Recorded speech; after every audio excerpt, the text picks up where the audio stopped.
Which one? Vayechi. Is that this week's parsha? Yeah. Okay, great. The end of the beginning. The end of Bereshis. The end of Genesis. Baruch atah Adonai Eloheinu melech haolam she'akol nהיה b'dbaro. Amen. Amen. Would you like a piece of lovely homemade cake from David Jernan? I'm sure it's great. But I'm like the no cake rule right now. Going no cake. Going cake free. Okay, I can tell my wife. Why would you do that? She'll be angry with you. Okay, that makes more than one wife. Just kidding, honey. Okay. Okay, so we're gonna do a sicha today. Bezrat Hashem on from the Lubavitcher Rebbe on the parsha, and kind of tie it in and maybe tie it up the end of Sefer Bereshis, the end of the Avos, right? The Avos. We were talking a lot about how the Avos really formed and laid the groundwork and the pipework for all of the Avodas Hashem of the whole Klal Yisrael, of the whole project, which is the Torah and Yiddishkeit and the revelation, the ultimate revelation of Dira B'Tachtonim, of Hashem's synthesis with the physical world, physicality and spirituality, the harmony and the synthesis of that. Right now we experience a conflict.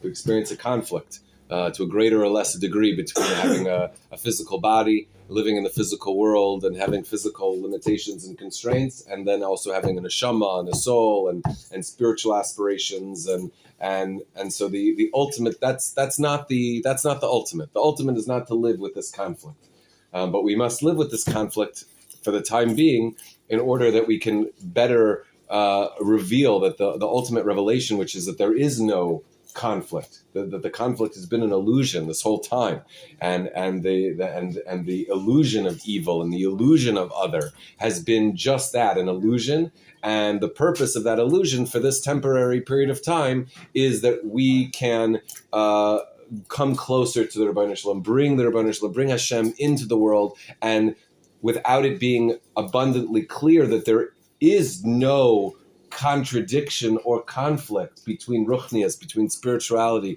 and physicality, we have to struggle in order to work it. If it were so obvious, if it was so abundantly clear that there was no conflict, then we would just be living in Gan Eden, and it would be no struggle, and there would be a limited ability for us to enjoy that reality.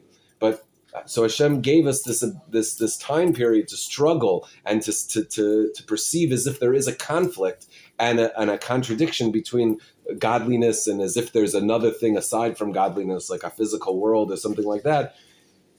That illusion is for us to be able to grow and to prepare for this ultimate revelation, this ultimate synthesis, this ultimate perfection. Kind of like creating a cake or a challah or something like that you're mixing it, the flour, the water is very messy, it's very yucky, and the dough is sticky, and in the oven that's all the preparation. It's all the preparation. It's all the getting to the challah, and you can't take the challah out of the oven and enjoy the challah out of the oven without having gone through the steps of planting the wheat and harvesting the wheat and grinding the wheat and making the flour and making the dough and braiding it. All of these things are steps that are not the tachlis. That's not the goal, but it's the process. And you, in order to enjoy the challah coming out of the oven, you have to go through that process. And so it looks like there's no challah until it comes out. Why do you say an illusion of conflict? I mean, that's a conflict. It's not illusory. It's not an illusion. It's really a conflict. However, there is a poetry about it. There is something that that I suppose that you're supposed to feel close to and not feel attacked. So it's not an illusion. It's a reality, but it's something to.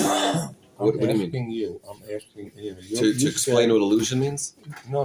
You said it's an illusion of conflict. Why that is? And I'm just thinking maybe it's real. Maybe it's not an illusion at all. That there really is something other than God? No, that there really is. That's the illusion. That's the illusion. The illusion is that there's something other than God, and that illusion, which is brought to us by God through the Yetzer Hara, through the physical world, through Tzimtzum, whatever it is. There's an illusion that there's an other. There's something other than Hashem, and that is in order that we can draw closer to Hashem. That we talked a lot about in the previous months. We talked a lot about how the relationship that we are supposed to develop with Hashem, a relationship is only as good as everybody is voluntarily wanting to be a part of that relationship. Right. And if there's any element of coercion or manipulation, then or paying off to be in the relationship, then that makes the relationship the level of that relationship is very weak. It's not a high level relationship. And so Hashem has to give us the illusion that there's something else, so that we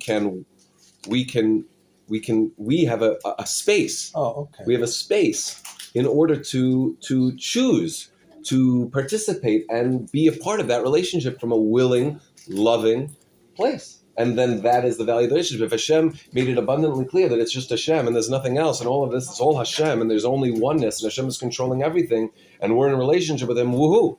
Like, what's the value of that relationship? Hashem basically just, she showed up. If Hashem shows up in such an obvious way, then that kind of takes away our free will and our choice to be involved. Because it's so abundantly clear what the reality is, and so the illusion. Because it is an illusion, because Hashem really is one. There is only one. Ein od milvado. There is nothing but Hashem. So as much as it appears to us as if that there is something else other than Hashem, that's an illusion. Okay. And that illusion is there for us in order to have this space. Hashem is giving us the space in order to choose and have the option and choice and value of this relationship, of coming close to Him. Good. Yeah? Good. Okay. Yeah. You kind of just described Olam Haba when you were talking about The synthesis? Yeah. Where I don't know what I'm describing. If it's Olam Haba, if it's the Yemos Moshiach, I don't know that. But I know that Hashem created the world to make a dira b'tachtonim. He wanted a dira b'tachtonim. He wanted I don't want to get anybody upset here. They'll come flying in. He wants a comfortable dwelling place in this lowest world. Why would that make somebody? Oh, No, need to do no. that now. Wow, I'll tell you later. Chasidus is controversial. It's controversial. Chasidus. The Balatani was thrown into jail. There's hisnagdus. There's misnagdim, and that's because there's a reason for that. There's a reason for that. Everything that's, I don't know. I can't explain. I'm not. I just know that there is hisnagdus. There's supposed to be hisnagdus. There's supposed to be antagonism towards these ideas. There has been historically. There still is. And like you just saw, somebody came out, some big Rosh Hashiva in America, had this thing about how Romanus Friedman, what he said is treif and this and that. Oh, thing. Yeah. Good. Should miss it. It's not for you to see. It's just the reality exists. The reality of the snagdus of these ideas, because they challenge doctrine.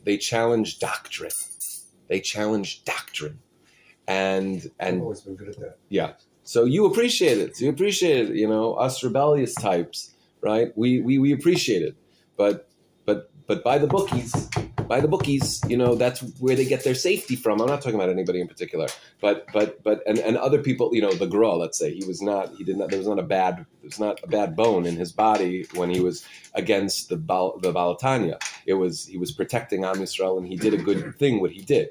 And it was totally l'shem shamayim what his work was. Anyway, let's leave. That's not important for right now. Okay, so Yaakov Avinu, Yaakov Avinu blesses all his children at the end of the parsha, and before he blesses the children, okay, it says, I have it. Vayikra Yaakov el banav v'yomer ha'asva v'agida lechem es asher yikra eschem b'achris yamim.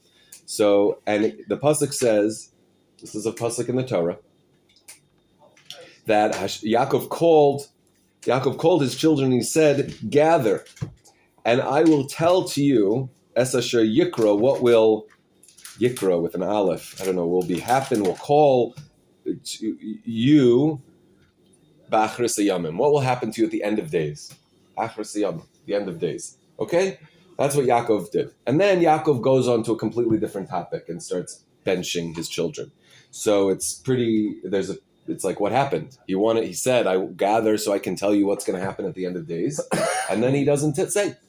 That it doesn't say. So Chazal say, the Bikesh Yaakov legalois labonav kates hayamin v'neskalka mimena shchina.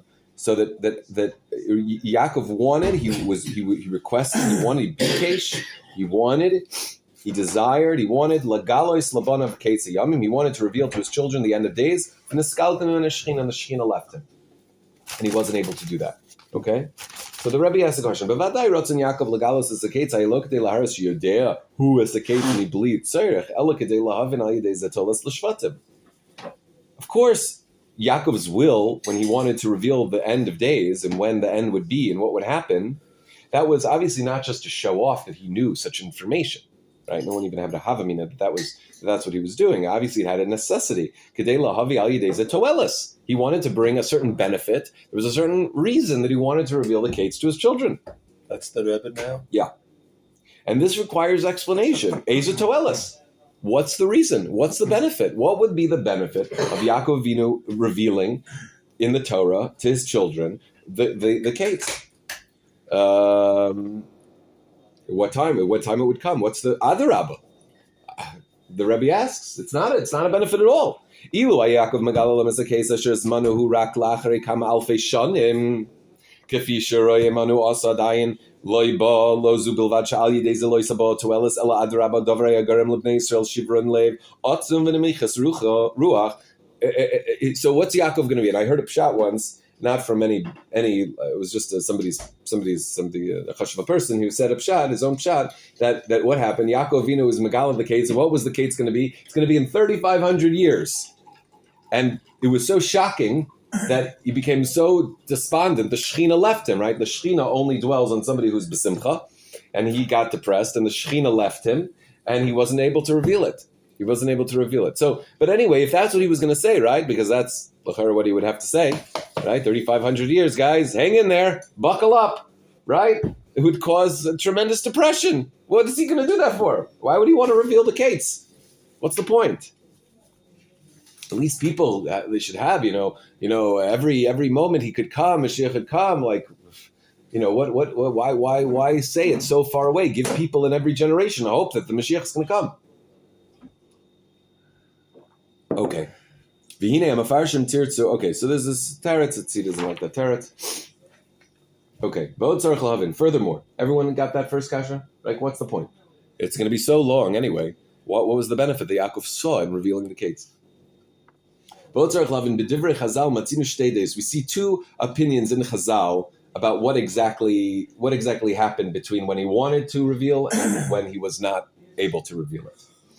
Haketz Nisalam Gam Yaakov. Either the Chazal, there's one opinion that Yaakov himself, the information itself was withheld from Yaakov, that Yaakov no longer knew when the Kates was going to be, and therefore he wasn't able to reveal it to his children. And the second opinion is Yaakov lo niskasa Kates elam shmikol makom lo gila banav. Yaakov knew when the Kates would be, but he did not reveal it to his children. Okay, and this is the diuk of the Gemara when it says Yaakov wanted to reveal the Kates and the Shechina left him. Not v'lo b'stam v'neskalvim in a Kates. It's not that the Kates left him, but the Shechina left him. What is the word that you're saying? Kates. Kates is the end. Kates is the end. Right, Mi Kates. 2 weeks ago, Parsha Mi Kates at the end. Okay, Lechein lo gilo. Va'od yesh lomer shchino u'meloshen v'shechanti b'soichem dahainu hakoyach v'yacholas lahashkin lahamshech haskilu yakeitz lamata. It was removed for him. I'm not sure exactly what point he's making right now. But tzarich lavin kivin shkamuyon kamuvan l'chol adeis hayeh b'yacholas hakadosh baruch hu l'mnois Yaakov megalos hasakeitz l'manav af ba'ima yodei hasakeitz my time l'dei rishona nasa shinei v'akeitz nistam Yaakov. We'd have to understand why, if Yaakov Avinu could understand without it being taken away from him, if he could understand that he shouldn't reveal it. Okay, let's say, okay, I want to reveal the end time to you, and then the Shekhinah leaves. It's like, okay, there's obviously something not right here. I'm not going to tell you. Okay, so if Yaakov could have gotten that, message, then why was it important to hide? According to that first opinion, why is it important that Hashem should have taken away the information from Yaakov himself as well? Okay, that's another question.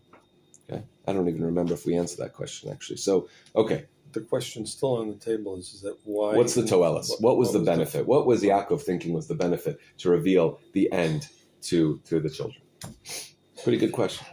Mikol Hanal Muvan Shishneim Ufanim Gilui Akeitum Nias Gilui Bekachem Latzmiach Toelis Yisrael. So in any case, it's understood that both of these ways, both the revelation of the Kates, revealing the end time, and also withholding that revelation, all of these have within them the power to sprout and to encourage growth and benefit to Klal Yisrael in their avodas haruchnias, because they both happened. They were both on the table. One was Yaakov Avinu wanted to reveal it, so there must have been there a toelis, and then Hashem held it back, and so there must have been a toelis for that as well. So we have to understand both things. What was the toelis that Yaakov Avinu saw to reveal the end, and then why was that toelis? What was the toelis of holding it back? Okay, if that was a toelis, that was us. Then why did Hashem hold it back? Then why did Hashem not let him reveal it? Yisrael mizoy kiven sheyakov hu mishloishes avos shein heina merkava lo nasa merkava rak l'ratzon elyon levada kolimei. Behachich leimer does this bikash Yaakov levad legalois ad l'rega shenistalik mim neshchina haya behetem l'ratzon elyon asher gam beoisa shahaya Yaakov merkava lo. Talked about this many times. That the avos were the or hein heina merkava. They were the merkava. They were the chariot of Ratzon Elyon, meaning to say that the avos had a special existence, had a special way of life, that all of their movements, all of their behavior and their thinking and their what they did in the world, their ruchnias, their avoda, was all completely like in line with Hashem.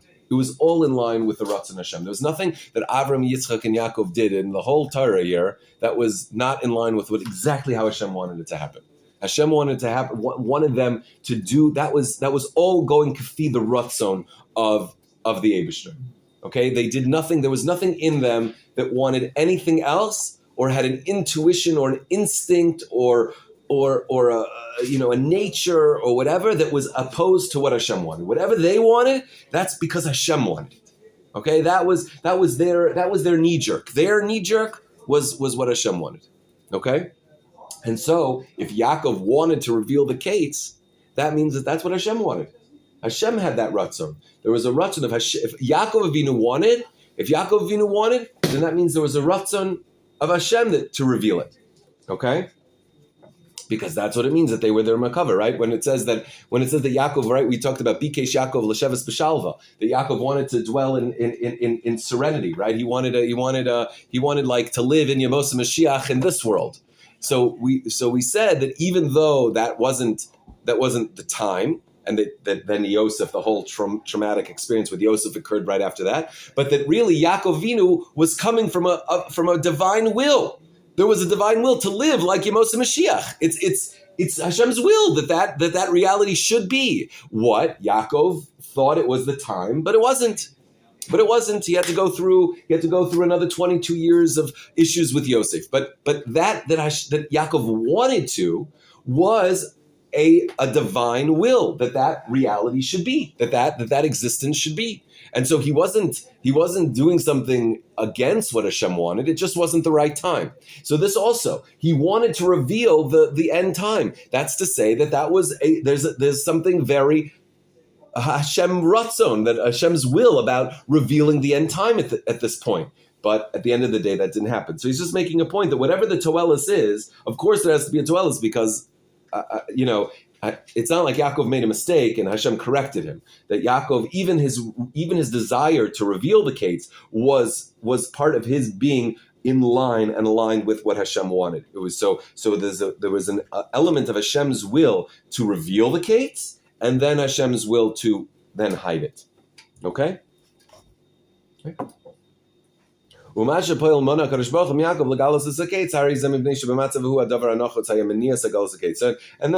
at that point, Hashem basically said, even though there's a ratzon that Hashem wants to reveal the kates, there was a necessity that at that point, at that juncture, that what was better was to hold back revealing the end of time.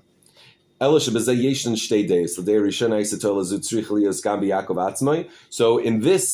toelis that Hashem now felt he needed to hold back. So there are two opinions. One, it was held back also from Yaakov. The Yaakov also had to have this information held back. And the other opinion is no, Yaakov could know, but that the Shvatim should not know. And then Yaakov was held back, even though he had the knowledge, he was not able to say it. Okay, so again, this is just all kind of the introduction.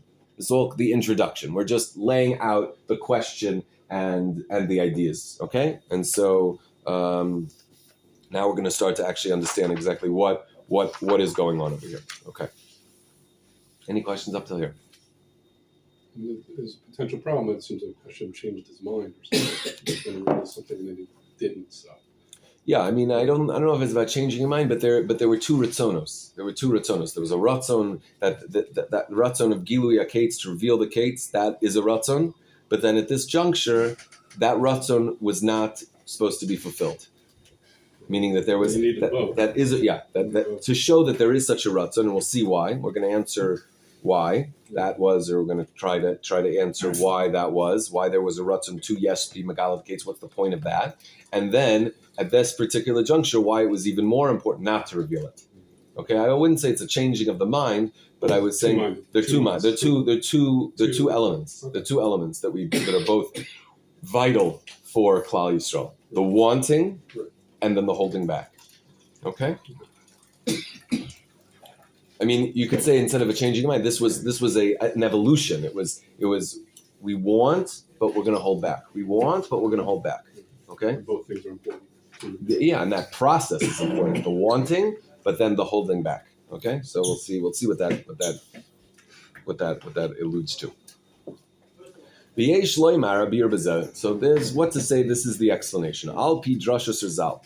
The Chazal say al pasuk to v'ema v'tita'ema b'har nachal ascham machal neshitach apal tashem. So there's a pasuk we say in Shira Sayab. In Psukei Zimra we say by the splitting of the sea. I'm embarrassed, but I don't know what these words mean.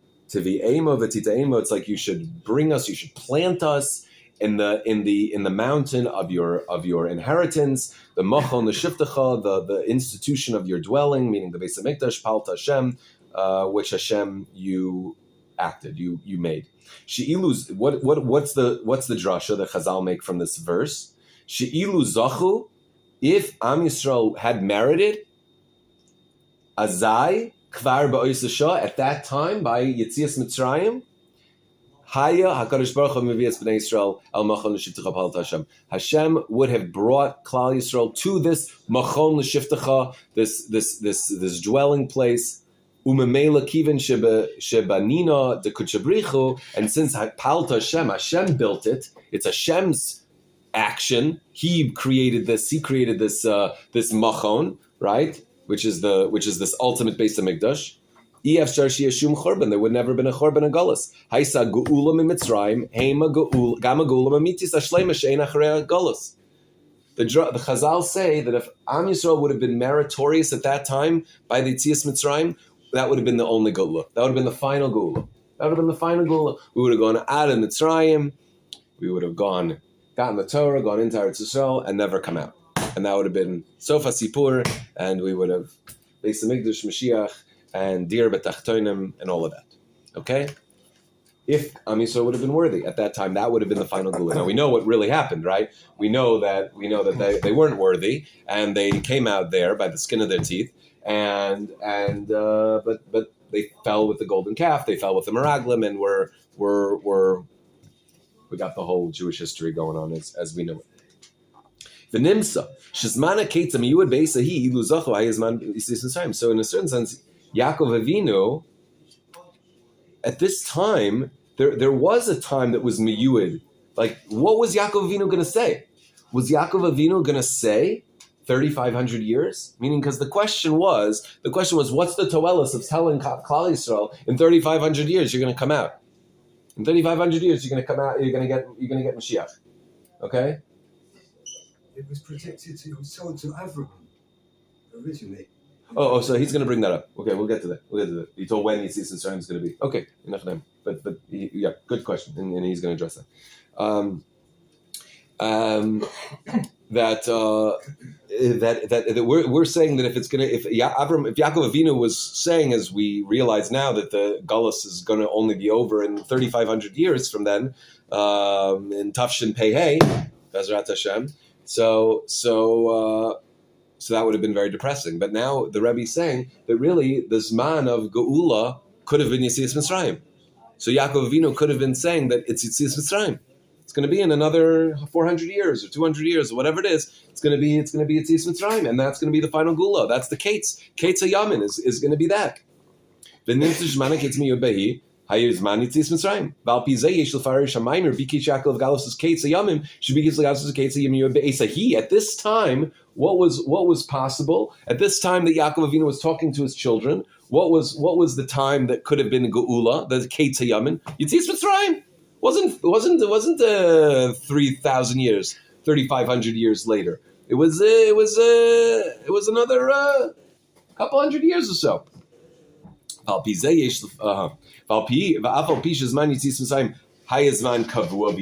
Even though we all knew when Yetzias Mitzrayim was going to be,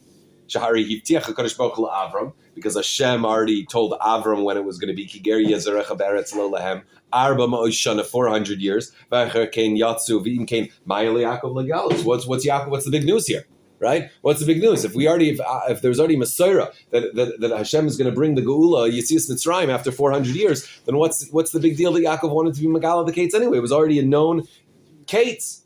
Ubezet Tuvan Gam.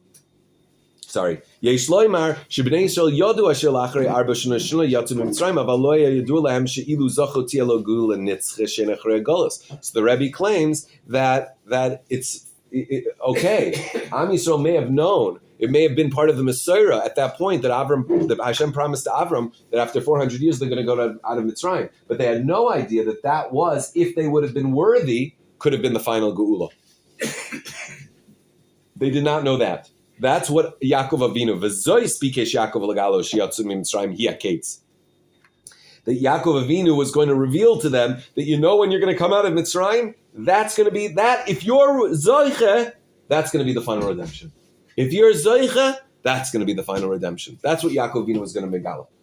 If you guys behave yourselves, if you guys shape up and keep learning and doing mitzvahs and learning Torah.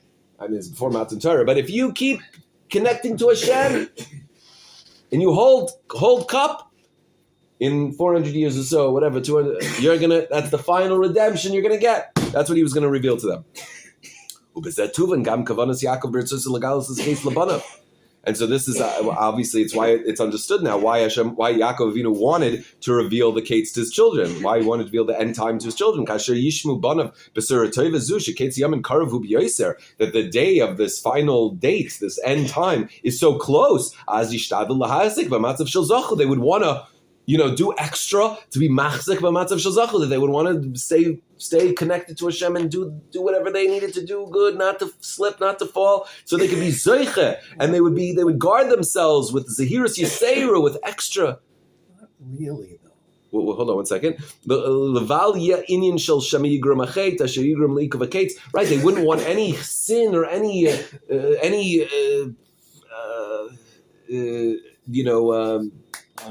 blemish to hold back this possibility, this promise of this Kates, of the final Geula being in just a few more decades with Yetzias Mitzrayim. They would have held on, and that's why it was very latoelis for Yaakov Avinu to say. It was a benefit for Yaakov Avinu to say that. Yes, I don't think so. You don't think it was a benefit? I really don't, because... Well, at the end of the day, Hashem said no. Hashem vetoed it.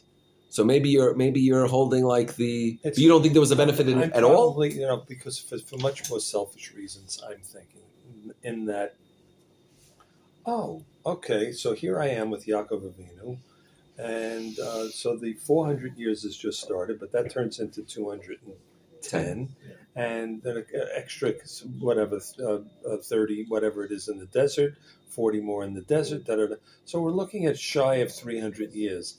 I'm going to be The 40 years in the desert also was like a b'diavad thing. It should have Oh, been okay, straight right. into- Okay, fine. But I'm going to be dead. Okay, good. Omnam birza dayanenu maspik. This explanation is not quite sufficient. Right. Be'es estaklos Yaakov Avinu adayin noiser meshech zman. It's still going to be a long time. We got a nitzah to the Rebbe over here. A what? a spark of the Rebbe here. You're it's anticipating just- the kasha. It's a very good sign. Whenever you're learning Gemara, anything, and you can appreciate and anticipate the next kasha, that means you're holding cup. So it's very good. I'm holding cup, but it's just common sense. I mean, All right. somebody Well, saying, it's not common sense. You had to do some Bob cheshbonos. Dylan is on the road. Oh wow, where are we going to see him? Well, he's not coming to Israel, so you're going to Lahavdil. I mean, whatever it is. Okay. It's like everybody else is going to get to see. So him you're glad that except the me. Rebbe addresses it. It makes sense that the Rebbe should address it. And here he is. He's Okay, addressing it. good, Here it is. good. It's good. Basis Taklis Yaakov Avinu. It's good. It's listen.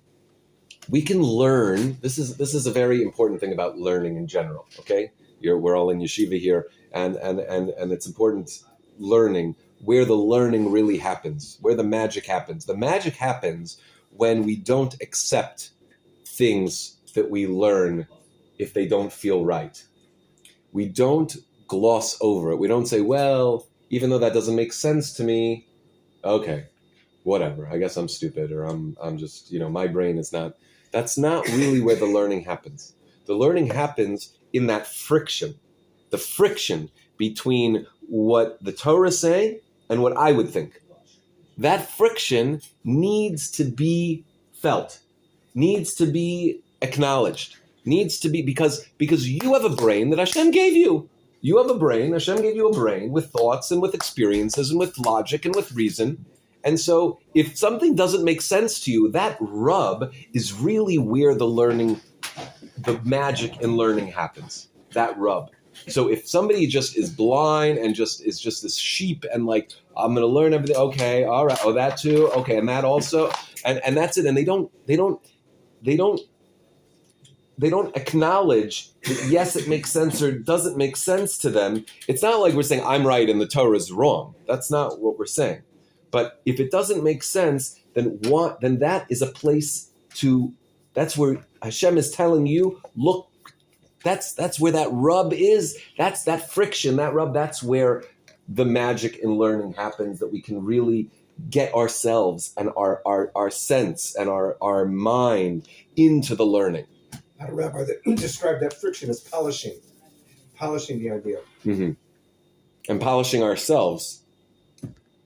Because ultimately we're probably, we may be wrong. We may be wrong. What is bothering us is coming from something that's not exactly, correct in our brain. But that's fine. Or we come out and say, oh, really? My understanding actually was wrong. My understanding was wrong. The reason it didn't make sense to me is because I wasn't understanding it right. Or there's something deeper here.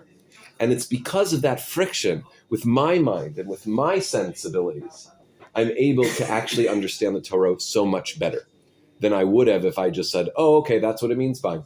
And not acknowledge and not feel the friction between my sensibilities. Okay. And so it's very important to not, like, you're not being heretical. You're not being rebellious by saying this doesn't make sense to me. You're not saying this is wrong, but obviously I don't get it. I don't understand it. And it may be that years will go by before you understand it. But that's a part of the learning process of feeling that friction and holding that. And that should be a push to delve deeper. Okay? So I'm just saying it's great. If it doesn't make sense, good. Then, and you see, he himself, the Rebbe says, this is not a sufficient answer. Why? Because at the time that Yaakov, so let's just get back to where we're holding, is that we're saying basically now that what did we originally think? We originally thought that Yaakov Avinu was going to tell his children after 3,500 years, the Mashiach is going to come. What's the Toelis in saying that? That's obviously not going to make anybody happy. That's not going to help anybody's avodas Hashem to know that in 3,500 years Mashiach is going to come. So what was he going to do? Why did he want to do that? B'chlal? So he says, no, really what Yaakov Avinu was going to say at this point was that since there was a chance, from a Yaakov Avinu's standpoint, is that Yetzias Mitzrayim in another 400 years, so to speak, there could be the final geula. If we were Zoicha, that's what Yaakov Avinu was going to reveal to them. That you guys, if you just stay connected and you don't go after the Mitzrim culture and their ways, and if you stay connected, you will be Zoicha to the final geula in Yetzias Mitzrayim, by Yetzias Mitzrayim. That's what he was going to say. Oh, that's a great toelis. However, there's a problem with that. Basis Taklus Yaakov Avinu Adai Noiser Meshach Zmana Karov La Masayim Shana. Still 200 more years left of the Gullus. Ad Yitzias Mitzrayim. Kachshel Bnei Yisrael Sheba Oyser Dor Haya Gilu Aked Zeh Garmatzvus. It would cause the Shvatim sadness. They know they're not going to be the ones who are going to experience the Geula. So it's very nice that our children or grandchildren may, but what's it going to do for us? How is it going to help us? That we know that after we die, then they're going to have the final redemption. That's what I said. Yeah. Everyone's going to live 120 years. It wasn't going to be not going to be in their lifetime. Kasha comes back. It's going to make them sad. It's not going to help them. Can say shekavanas Yaakov Haisa shekasher yadu Yisrael be'es gilu yaket shetolui hu be'inyan zachu. If the whole message that Yaakov Avinu wanted to reveal to them was that you guys can be worthy, it's totally on you. It's totally on you. If you can do it, you can bring the geula. As Yosifu gam hein bekim zachu, they would mamish. They would do extra mitzvahs. They would just be living and breathing mitzvahs and avodas Hashem. Vosifu zu taktim, and hosafazu, this additional effort that they would put in would bring up the geula. Shetavo oy b'terem aked shenikva al derech mechazal zochu achishena. Right? We know that there's bi'ito and there's achishena, that the geula can come at its time, or we can bring it earlier. So Yaakov Avinu was basically giving them a secret. He was basically giving them a secret. You want the geula? Do it. Do it. Be zoicha. Be zoicha. And you can bring the geula in your lifetimes. Be zoicha. You can do it. That's what Yaakov Avinu was going to reveal to them. That they had the koyach to do it. This was the whole thing he was going to reveal. That Yetzias Mitzrayim im zoicha, im zachu, if they had the schus, if you guys were from enough, if you were connected to Hashem enough, Yetzias Mitzrayim would be the final geula. But not just, what's implied in that is that you can bring the geula closer by your merit. And that's what the secret that they would have had to energize their avodas Hashem and work to bring the geula in their days. And this is like what we see in Yetzias Mitzrayim, the redemption from Egypt. Why did Yetzias Mitzrayim only last 210 years? Because their service in Egypt was so severe. It was so severe, right? So if you're gonna bring up the geula, right, 190 years because the servitude was so difficult for them. In Kain Muvan Shekshem Shosaf and Meshibud Koshi Shibud Iktima, just like that could bring up the geula. So then Mikol Shekain, all the more so if they are doing an additional tzidkas and service and avodas Hashem, that could for sure bring up the geula. If the bad is going to bring up the geula, certainly the good is going to bring up the geula, right? So that's what would have been implied, and would have been the basis of the message that Yaakov wanted to reveal to his children. Could not Yaakov also being a bit out of phase with time the way that God is? Pardon? Could not be Yaakov being a little bit out of phase of time the way that God is? In other words, if 5 minutes from now I'm going to do something, God can say you're going to do this not because I don't have the free will, but because He perceives to me what's the future as already being now from a God point of view. Why is that necessary? Why is that? Well, I'm saying because from Yaakov's point of view, that would achieve the same thing, because he's not taking away the free will. We have all the free will to make all the decisions, but he can also see more from a God-centric time point of view, that this is what you have done, even though to us it's still in the future. Well, he's really kind of putting the ball in their court. That's what the Gilui of the Kates at this point, according to what the Rebbe is explaining, is that basically the Yaakov Avinu is telling them, it's up to you. I don't know what will be, but I'm letting you know that if you guys really hold cup, if you really hold stark, you could bring the Geula in your days. If you really are connected to Hashem, you don't go off and you treat each other properly, and you don't speak lashon hara, and you're good to each other, then you can bring the Geula now. How's he saying that? I'm not hearing that part. Are you with it that he's saying that Yetzias Mitzrayim could be the final Geula? That's what Yaakov Avinu. At the end of the day, I'm going further. I'm hearing the 3,500. No, so we're past the 3,500. Past the 35. No. That was the original question. The original question the Rebbe started with was, how could it be a benefit for Yaakov Avinu to tell Am Yisrael, to tell the Shvatim, it's going to be 3,500 years till Mashiach comes? Because it prepares us. Prepares who? If it's just like if you would dream that something's going to happen, and then you emotionally adjust yourself. It had part of the reason we've survived some of the Geulas that we've been through. Because everyone thought their generation was going to bring the Geula. If this generation knew that the Geula wasn't coming in this generation, what would we think? Get it? Let's go to Six Flags. I mean, what? I mean, but part of the reason I think that we've survived, though, some of the stuff we've survived, is we knew there'd be ups and downs. That's why Nevi'im isn't full ups and downs is one thing. Ups and downs is one thing, but not being able to experience the Geula. But we will. All of our souls we're there in Sinai, and all our souls are going to be there in Geula. That's really special. But that's not necessarily like that's not so tangible. Like that's. I mean, I'm a regular guy. Like I really want the hope that Geula will come in my days. I want that. However, I don't want that my soul will be a Geula. That isn't. I want that. What? But that isn't your days. Which of my days? No, my days of Almadane in this world, not in my soul world. I want in this world. I want to see Geula now. And so you're telling me no, Geula's not now. Geula's in another 60 years. Maybe you'll make it. And what should I invest in? I should invest in vitamins. I mean, it's if it's not like what is the avodas Hashem? What's the toelis and avodas Hashem to tell me Mashiach's not coming in your day? God forbid. And not in yours, and not in yours, and not in yours, and not in yours, and not in yours, and not in yours, and not in yours. What's the toelis? Because then we don't get frustrated. We know we're working towards something. We don't get frustrated. Look, I think the opposite. Don't you know that your grandkids are going to do some amazing, wonderful things? Who? Your grandkids. Who are they? Yet? I would like to enjoy it. I'm with Ronnie. I'm selfish. No. Don't be with me. Don't be with me. And I'll tell you why. Because for anybody who just might, like I would say, Louis is like so smart and such a believer, and he's so shomer this and show. And I'm like, I'm in there, but I'm not quite in there all the way. But then I find out that Moshiach actually is real. And he may not come while I'm here, but he's actually going to come. Then I go like, wow, then this whole trip is for real. Well, that's it. You didn't need Yaakov. So yeah, that was already known before Yaakov Avinu was Megala the Kates. That's where we're at now.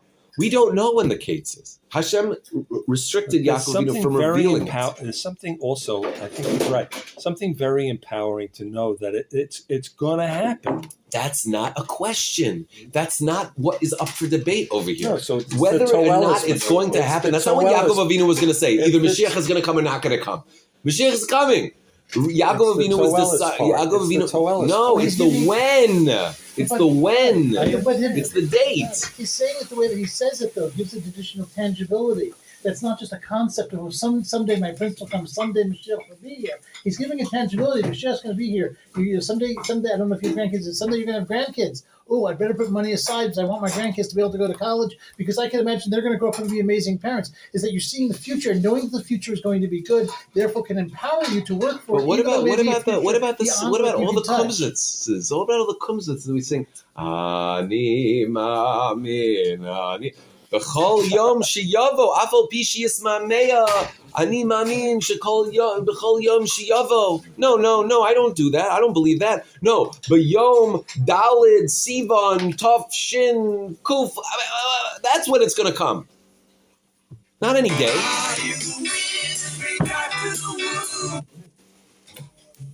Moshiach must be here already. What's that, the Doobie Brother? What is that? And you just didn't take the call, and now we're going to have to wait another 100 years. You know what I'm saying? I mean, if you know what date it's going to be, why is that L'Toelis if it's going to be in 300 years?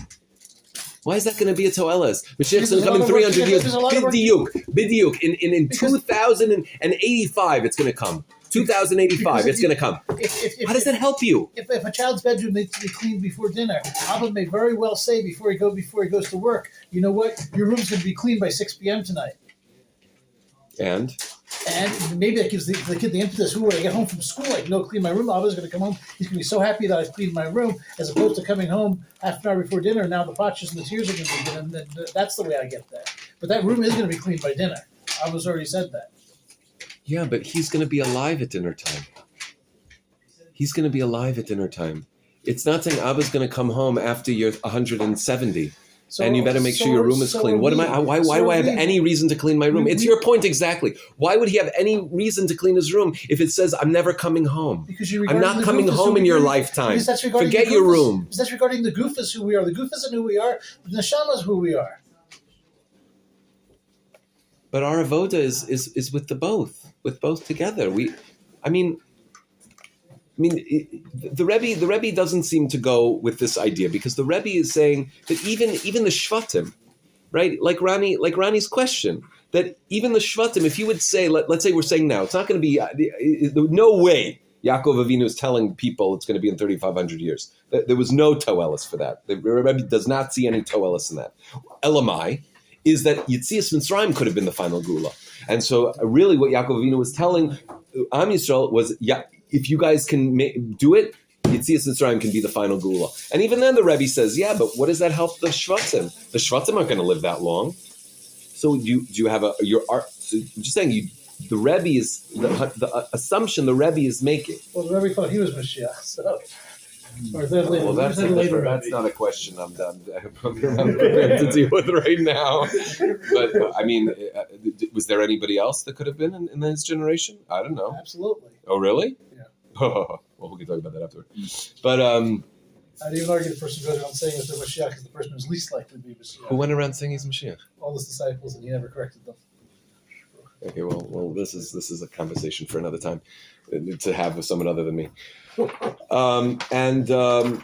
it's that he's saying that if you're not going to tell people that they have the chance to bring Mashiach in their lifetime, then it's just depressing. So you disagree with that. You're allowed. But the Rebbe's assumption is saying is that the Toelis that's going to come from Avodas Hashem is giving the people hope and possibility that their avoda could mean that they could see Geula in their day. I would contend that the Rebbe is mistaken on that, because I don't see the Jewish people as being that shallow and that tied to any one generation. We're not just talking about the Jewish people, we're talking about the Shvatim here. We work for generations for things. We've worked for stuff from the Lord. Absolutely, because we don't know when it's coming, and we believe that it could come at any time. But if this is totally this would be a reality that we would never have ever experienced, which is that knowing exactly the date that it would come, which we've never known before. And so you're kind of imagining that if we would know that, it would be just fine. And you don't know that. And the Rebbe is assuming that it wouldn't be okay, that it wouldn't be so great. You're assuming that it would be. And I just want you to know that it's an assumption. It's not that you know, because the truth of Jewish history is not a proof, because we've never had that reality in Jewish history. We've never known when Geula is going to be. So you can't say Jewish history is evidence for one way or the other, because we've never known when Geula is. So he's saying that if you would know when Geula is and it's not going to be possible in your lifetime, that causes depression. So if that's it, and that's not a good rest. It's not a good ingredient for Avodas Hashem, depression. So if he knew a date and it was going to be within their lifetimes, then he should have told them? Then that would have been a Toelis. So what was the Toelis he's saying to them? Not that I know it's going to be in your time, but that it could be. So that the Yetzias Mitzrayim could be the final Geula, not just that it could be the final Geula in 400 years or 200 years, where you're already not going to be alive anymore. And so again, same kasha. What's the toelis? If they're not going to be alive, then why tell them? But that the secret of the final Geula could be Yetzias Mitzrayim is that you have the ability to be Zoiche. If you can hold cup, not only could Yetzias Mitzrayim be the final redemption, but tomorrow could be the final redemption. In your lifetime could be the final redemption. That's what Yaakov Avinu wanted to reveal to him. He wanted to reveal to the Shvatim that it's in your koyach. You could be Zoiche in your lifetime to bring Mashiach. So that's a great message. Why was that hidden from Oh, okay. But first we just have to figure out what was the benefit of him wanting to reveal it. Okay? First we had the first kasha. What was the benefit of revealing? Now the kasha is, well, if that's the benefit, then why not? Then why not do it? Okay? Yes. Is everybody, if somebody asks you, hey, I hear Yaakov Avinu was going to reveal to his children when Mashiach was going to come. Let's go. What's the point of that? That's going to be in 3,500 years. Why would Yaakov Avinu want to tell his children? David, what do you say? He shouldn't tell his children that. He was never going to tell his children that, is the answer. That's not what he was going to tell his children. What he was going to tell his children was that you could bring Mashiach now. So why was that hidden? Oh, so then why did he not do it? Oh, okay. He didn't do it. You told him you can bring it in time.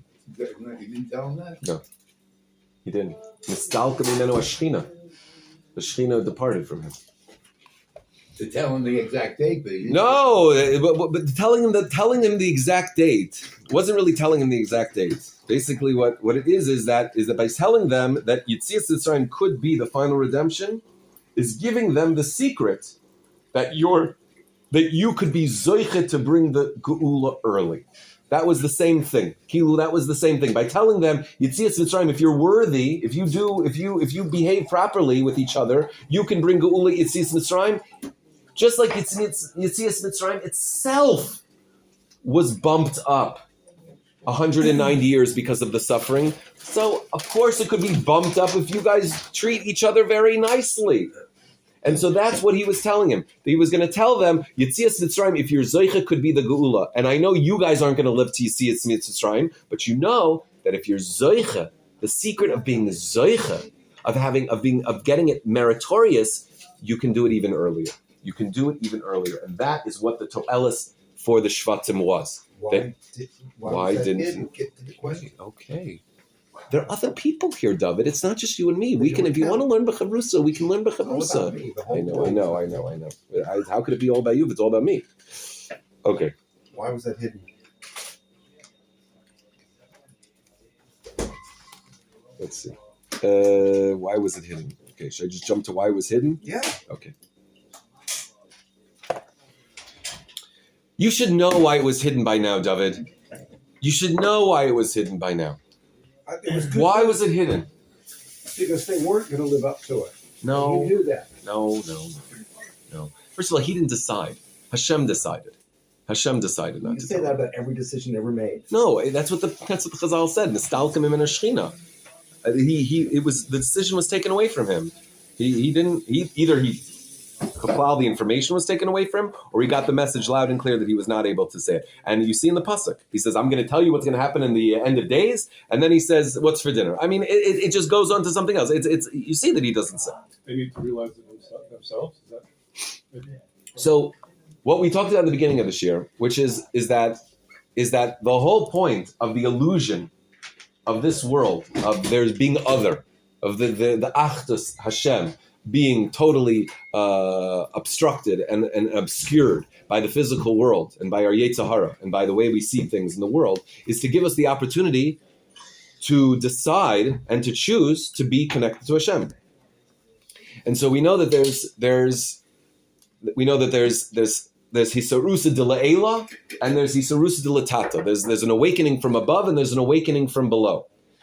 And that's how things work. There's first an awakening from above, and it's like we get doused with an inspiration, and we're inspired, and then it stops, and then you have to create it from below. And if you can create it from below, then you can elicit the inspiration from above. But the inspiration from above is nothing of yours. It's nothing of yours, and it's not going to last. And you don't really change. Okay? It's somebody gives you drugs. Somebody gives you drugs. You act differently, you think differently, you behave differently, and then it's over. And you're the same person, and you go back to who you were, and you're still in square one. So that's Yitzhak Dila Eila. It's something that comes from external to you, and you get inspired, and it's very nice. And then whatever you do in that inspiration is very nice, but not really from you. Not really from you, right? You were under the influence. But when you are able to generate it from yourself, that's what you have. That's what you have. That's who you are. That's who you are. That's the Gvura. That's who you are. Creating it from yourself and eliciting Hashem from uncovering your own connection. And so if Yaakov Avinu would have told them, the Kates, then it basically would have been like, okay, guys, we can all stop speaking Lashon Hara. This week, Mashiach will come. Okay? If we can all stop speaking Lashon Hara, let's take on with I promise you, Elionavi comes here today and he says, guys, Mashiach is coming if we can all not speak Lashon Hara for a week. And if we all don't speak Lashon Hara for a week, is that because we're so righteous? No, it's not. It's not because we love God. It's not because we love Torah and mitzvahs. It's because we really want paradise. We really want Geula, because we really want whatever we think Geula is with all our problems gone and everything like that. And so it's totally selfish. And so it's like we've been given this bump for our avoda, but it's b'chlal not from us. It's not coming from us. So if Yaakov would have said, guys, if you can do it, if you can hold on, 2 weeks, knock it out, bring Geula. And so if they could do it, why did they do it? They did it because basically they got this information. They got this, their free will in a certain sense was hampered, was diminished. By getting such a piece of information, it hampers our free will. Just like when we get we get inspired, or it's Sarasimei Tshuva, or whatever it is, it's like we get this inspiration and like our free will choice is a little bit dampered, so we can, get into it. But that's not really from us, and that's not really the point. The point is that it's from us. The point is that it's our koyach. It's our koyach. It's what we do. That's what Hashem wants. Not to give us a drug. And we talked about this a long time. We talked about this, that Mashiach is not going to be Hashem coming, opening the clouds and lightning and thunderbolts, because that's exactly the point. If he would do that, it would just be drugging us. We have to unearth. It has to be from our koyach. That's what Hashem wants. If he's going to drug us, if he's going to sprinkle pixie dust on us and make us love him, then what's the point of that? The whole point is that the darkness and the concealment is so that we choose, we want. Not that somebody tells us, okay, don't speak Lashon Hara, give a bunch of tzedakah, and in a week you'll have $1 million. What's the choice? Of course you're going to do that. It's not you. And so Hashem held it. However, Hashem held it back. That's why Hashem held it back, okay? That's why Hashem held it back. No, it's not okay. Because that's what rabbis are teaching us now. If we just behave ourselves, we could bring Geula. Yeah, but you have to believe the rabbis. Well, I believe it on me. I don't believe it on Ronnie, because that's Lashon Hara. I'm sorry. You have to believe the rabbi. You have to believe. And believe is bittul. Believe is bittul. To believe Why is the choice of not speaking Lashon Hara for the whole week not my free choice? It's free choice. It's free choice. But if I say, here's $1 million.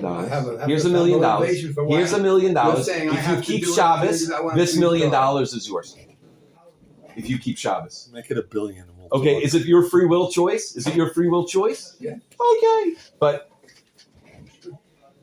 For your whole life. your free will choice is what? What are you doing your whole life? Because no one's showing you $1 billion in a drawer. You have to believe it.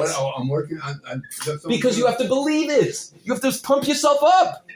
No one's opening a drawer with $1 billion in it. You have to believe it. I'm pumping myself up. Exactly. Pump yourself up. That's it. You got to pump yourself up. If Yaakov Avinu would just show you, he just showed the $1 million. Guys, here's $1 billion. All you have to do is just hold cup. Why are you pumping? Because you believe. So I believe there's $1 billion. You didn't show. Give it to me. I believe it's there. That's why I'm pumping myself But if up. I show it to you, you don't really have to believe it. I show it to you. Here it is. I give you the information. I put it in escrow. You sure Okay, like it? and so where's your free will? Where's it coming from you? Where's it coming from you? He's using the brain that Hashem placed in his head. No. It's not about having a brain or not having a brain. If I say to somebody, I'm a billionaire, will you marry me? And she says yes. At least it's a she. Okay. So well, she identifies as a she, so that's why I'm respecting her. What is that? Is that going to be a good marriage? Is that a good relationship? Now, if she doesn't know I have $1 billion, but she likes me for me, then that's a good relationship. And then after we get married, I'd say, hey, you know what? I actually have $1 billion. I'm actually a billionaire. So then I know that our relationship is true.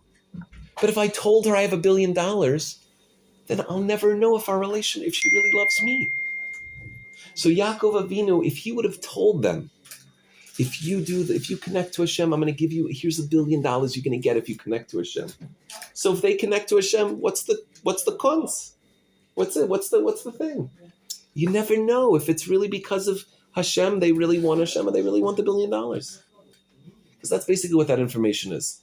That's basically what this information is. You do right, you'll get $1 billion. Yaakov Avinu was basically opening the drawer and saying, here you go, if you guys can do it. And Hashem said, don't do that. Don't show them. Don't show them. We got to do this the real way. However, it was still the Ratzon of Hashem that he wanted to reveal it, right? He wanted to reveal it. We remember that whatever the Avos did, it was because Hashem, it's part of Hashem's will. And so he wanted to reveal it. And so that wanting to reveal it is still part of Hashem's plan. It's just in an unconscious place. It's an unconscious place. And this is, it's in the ether. And I don't really understand it fully. And so I don't want to speak about it too much, but the power of Yaakov wanting to reveal the Kates is still present. And even though he didn't, that consciousness is not so up. It's not in our conscious. It's not in our conscious. We still have to grapple.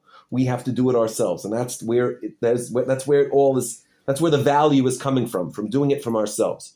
But it's there. It's there. It's giving us koach from an unconscious place. It's dripping. It's like an IV drip that we can't really sense, but that's where it is. And also what is that is where we have to have a bikush. We have a bikush. We want to reveal the Kates. Yaakov Avinu wanted to reveal the Kates. We also want to reveal the Kates. We want to reveal the Kates. So we should reveal it soon in our days, immediately. See Moshiach now. Amen.